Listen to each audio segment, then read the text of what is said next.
السلام علیکم ورحمۃ اللہ وبرکاتہ۔ الحمد للہ رب العالمین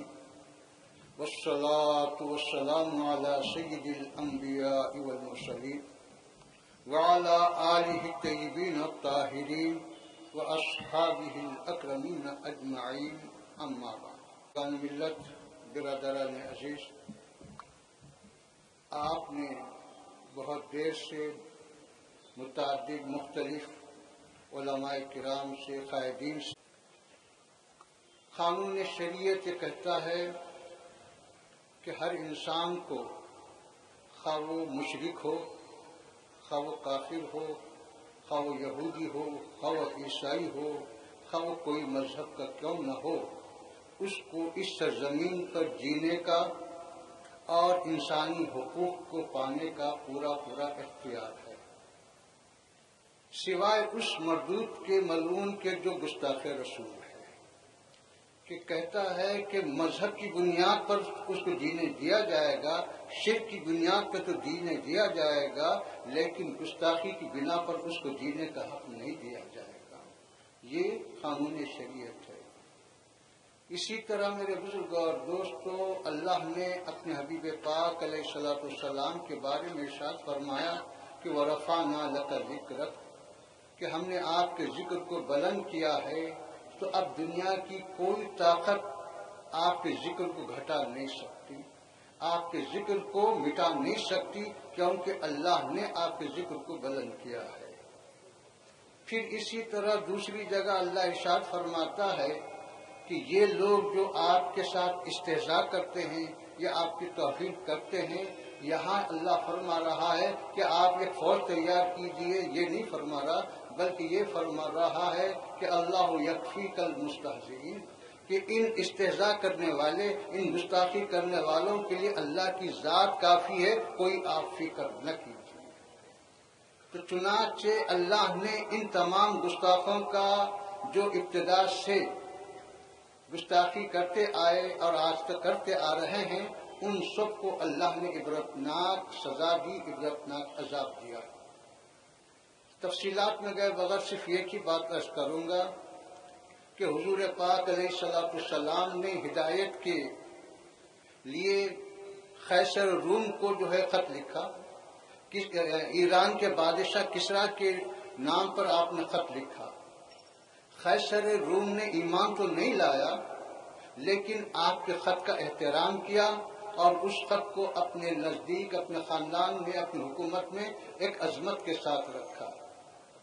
تاریخ بتاتی ہے کہ ایمان تو نہیں لایا، لیکن آپ کے خط کے احترام اور تعظیم کی وجہ سے اللہ نے اس کے خاندان میں کئی نسلوں تک حکومت کو باقی رکھا، اگرچہ کہ کفر تھا، لیکن عظمت مصطفیٰ کی وجہ سے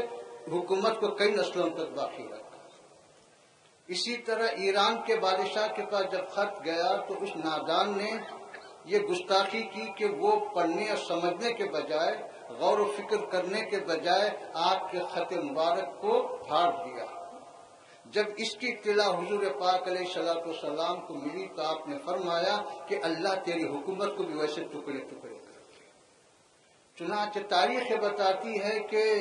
اس کے بعد چند ہی دنوں میں اس کی حکومت کے ٹکڑے ٹکڑے ہو گئے اور وہ ذلت و خواری کے ساتھ اس دنیا سے چل بسا۔ تو میرے بزرگوں اور دوستو، یقیناً اللہ تو ان ظالموں کا بدلہ لینے والا ہے، اور اللہ نے وعدہ کیا ہے کہ میں اس طرح ان کے لیے کافی ہوں، لیکن ہم کو اپنے غلامی کا ثبوت دینے کے لیے اور اپنے ایمان کی حرارت کو ظاہر کرنے کے لیے اس طرح سے جو ہے کام کرنا ہے کہ ہم اپنے حضور پاک علیہ الصلوۃ والسلام کی شان اقدس میں کسی طرح کی کوئی گستاخی کو برداشت کرنے والے نہیں ہیں۔ اس کے لیے ہم کو کیا کرنا چاہیے، یہ تو تفصیلی معاملہ ہے، اس میں فی الوقت کوئی گفتگو نہیں کی جا سکتی، لیکن یہ بات یاد رکھیے کہ دشمن نے پہلے ہم کو دین سے دور کرنے کی کوشش کی، ہم سے نمازیں چھوٹی، ہم سے روزے چھوٹے، ہم سے زکوٰۃ چھوٹی، ہم سے بے شمار احکام چھوٹے، لیکن اس کے بعد دشمن یہ دیکھتا ہے کہ نماز تو چھوڑ دیے، روزہ تو چھوڑ دیے، لیکن دین نہیں چھوڑ رہے، تو عبادت چھوڑنے، احکام چھوڑنے کے باوجود دین پر کیوں جمے ہوئے، دین کیوں نہیں چھوڑ رہے ہیں؟ تو ان کی تحقیق میں یہ بات ثابت ہوئی کہ چونکہ ان کے دل میں ان کے نبی کی محبت ہے، عظمت ہے، جب تک کہ وہ چیز ختم نہیں ہوگی وہ دین کو نہیں چھوڑیں گے۔ احکام تو چھوڑ سکتے ہیں لیکن دین کو نہیں چھوڑ سکتے، کیونکہ ان کے دل میں عظمت اور محبت ہے۔ تو اس وجہ سے اللہ سبحانہ و تعالیٰ کی سنت و عادت بھی یہی ہے کہ نبی کو کسی قوم میں کسی دوسری جگہ سے لا کر نہیں مقرر فرمایا کہ تم اس قوم کی ہدایت دو، بلکہ اسی قوم میں نبی کو پیدا فرمایا تاکہ نبی کے بچپن کو وہ دیکھ سکے، ان کے کردار کو دیکھ سکے، ان کے اخلاق کو دیکھ سکے۔ تو سب سے پہلے امت کے دل میں، قوم کے دل میں نبی کی عظمت کو پیدا کیا۔ جب عظمت دل میں آئی تو محبت ہونے لگی، جب محبت آئی تو پھر ایمان لانے لگے۔